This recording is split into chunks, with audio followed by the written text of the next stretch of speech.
Today we will learn about General Safety in the Workshop Chapter 2. Safety Management in the Workshop. An accident can be caused by inappropriate and unsafe workplace conditions. Therefore, a safe workshop is essential to prevent possible accidents. This can be preserved through good laboratory or workshop safety management. We take a look about the main safety management. There have two elements of safety management, which is safety surveillance and management workshop organization. In safety surveillance there have workshop safety rules and first aid, while management workshop organization have accident risk assessment, accident record management, and safety awareness initiatives. First, we will learn about workshop safety rules. Here is the rules of safety. 1. Practice safety measures while running activities. 2. Avoid accidents and cede responsibility within yourself. 3. Make sure the workplace is free of things that can bring dangers while performing practical work. 4. The safety rules in the workshop are: safety rules for tools and materials, personal safety rules, general safety rules. Then, there is the general safety rules. 1. Get the teacher's permission, exit and entry of the workshop. 2. Open all lights and well-ventilated sources while the P&P is running. 3. Label all tools and materials. 4. Take immediate action in case of an accident. 5. Clean the tables and workshops after completion of the activity. 6. Ensure all equipment and materials are well in. Here we go to the personal safety rules. 1. Comply with all established rules at all times. 2. Wearing aprons, shoes, short sleeves, and hair tying. 3. Do not play or joke while in the workshop. 4. Be careful when using tools and materials. 5. Wash your hands with water and soap after activities in the workshop. 6. If an accident occurs, notify the supervisor or lecturer immediately. 7. Suitable clothing should be worn at work. Meanwhile, wearing inappropriate clothes is one factor in the occurrence of accidents. The use of self-protection equipment (PPE) must be used throughout the practice of the workshop. There is PPE tools and their uses. 1. Goggle provides eye protection, suitable to avoid strange objects such as a piece of a tool's eyelid coming into the eye. 2. Hand gloves provide hand protection, used when handling chemicals or holding heat materials. 3. Nose covering provides respiratory protection, used to dust and dirt from entering the nasal cavity, which can interfere with the respiratory system. 4. Safety boot protects the leg, used to protect the leg from being injured from hitting heavy or sharp objects. Next, we move to other topic. Safety rules for tools and materials. 1. Planning the tools and materials to use according to the activity. 2. Understand how to use the tools and materials. 3. Cleans the tool and keep it back in storage. 4. Hazardous tools such as cranes, NT cutters, and so on should be kept in a safe wardrobe or place. 5. Report any damage or loss of equipment to the supervisor or instructor in charge. 6. Hand tools and machines should be cleaned or washed after use to ensure that they are not rusted or damaged. 7. The equipment should then be stored in its place again after use. 8. Flammable substances and chemicals such as petrol, tinner, and paint remover should be kept in a safe place and away from a source of fire. 9. Toxic substances such as toxin, worm toxin, and fungal toxin should be stored in locked cabinets. 10. Damaged or loose hand tools should be repaired before use. 11. For tools and machines that use electricity, it needs to be properly controlled and supervised. Therefore, electrical equipment and appliances must always be in good condition and equipped with the safety characteristics that have been established by Suruhan Jayat.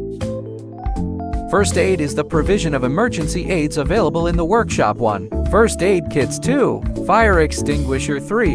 Emergency route management. All emergency aids should be placed in a suitable place and not concealed. This appliance should be inspected from time to time to be safe to use. These tools will be used to provide emergency help in case of a minor accident occurring in a workshop.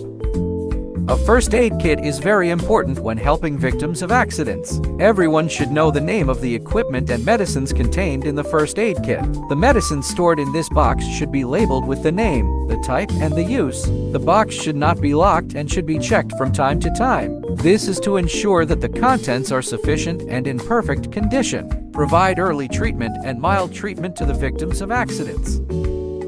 Here we look about what's in the first aid kit. 1. Plaster covers small wounds that do not have severe bleeding. 2. Bandages wrap wounds and wrap the swollen areas. 3. Triangular bandages as a bandage when broken arm bones. 4. Gauze used to cover large wounds. 5. Cotton is used to clean wounds. 6. Povidone iodine cleans wounds as well as kills germs. Antiseptic in the wound area. 7. Heating cream treats muscle pain or muscle cramps. 8. Scissors to cut the gauze, bandage, and so on. 9. Micropore works like a sellotape to put a gauze or bandage on the skin. 10. Medicines, paracetamol, the wave treatment for sickness, dizziness, or fever. Ponstan mefenamic acid medication for painkillers. Gastric medication neutralizes acid in the stomach. Next, we will learn about the fire extinguishing management. The fire extinguisher is the most important part of any fire safety plan. The Occupational Safety and Health Administration legally recommends to all workplaces to store these fire extinguishers. This figure is show about part of fire extinguisher. There have safety pin, handle, pressure gauge, hose, level, and tabbing. There have many different types of fire extinguishers can be identified by a colored band. 1. Red for water. 2. Cream for foam. 3. Blue for dry powder. 4. Black for carbon dioxide. 5. Wet chemical extinguishers are not widely used in the movement. Fire blankets are available for cooking areas. It is important to know how to operate a fire extinguisher. By using the acronym PASES, you can easily remember how to use your fire extinguisher in the event of a fire. P. Pull the safety pin from the handle. A. Aim the extinguisher nozzle or hose at the base of the fire, not directly at the flames. S. Squeeze the handle slowly to discharge the agent. S. Sweep from side to side while maintaining a safe distance from the fire. A few basic guidelines for build an emergency action plan in the workplace. 1. Identify a situation that is considered an emergency or disaster that requires immediate action, such as building evacuation. Examples include fires, explosions, hazardous chemical spills, floods, bomb threats, earthquakes, and trapped in an elevator. 2. Identify emergency routes and alternatives in emergency situations. It is important to clearly indicate the direction of the emergency route using yellow lines, emergency lights, and emergency exit signs. The emergency path should also be run and displayed at the workplace, as well as workers and visitors should be informed about it and the location of an emergency gathering. 3. Identify agencies to contact in the event of an emergency or disaster, including BOMBA, police, hospital, and Department of Environment. 4. Establishes special organizational structures within the company to implement and control the Emergency Action Plan (ERP) at the workplace. The organizational structure includes the Emergency Response Team, First Aider Team, Emergency Commander, Liaison Officer, and HR Officer. 5. Establish ERP procedures by listing steps to be taken according to previously identified emergency types. 6.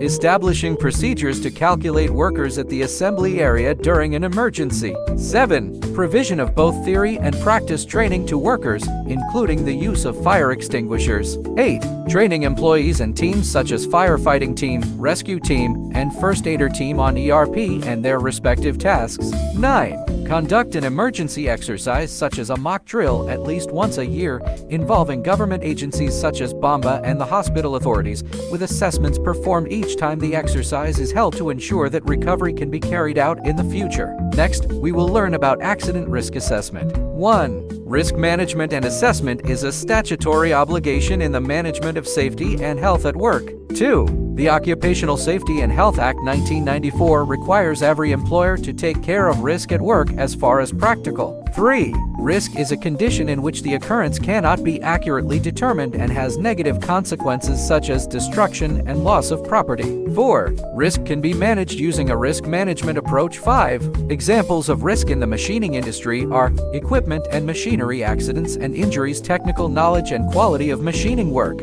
Next, we learn about management of accident records. Accident records contain information about injuries or accidents occurring in the workshop. The accidents records can help the parties concerned to improve workshop management, ensure the same accidents do not recur, and be a source of reference to a particular party if further investigations are needed as evidence to determine whether or not the accident prevention measures are effective. And here is the example accident record format that can be used. Last, we learn about safety awareness initiatives at the workplace. Various initiatives can be taken by organizations to improve safety at work, including 1. Campaigns to keep the lab clean regularly. 2. 5S Practice Campaign. 3. Public awareness of safety at work through the announcement of posters, newsletters, or even digital video.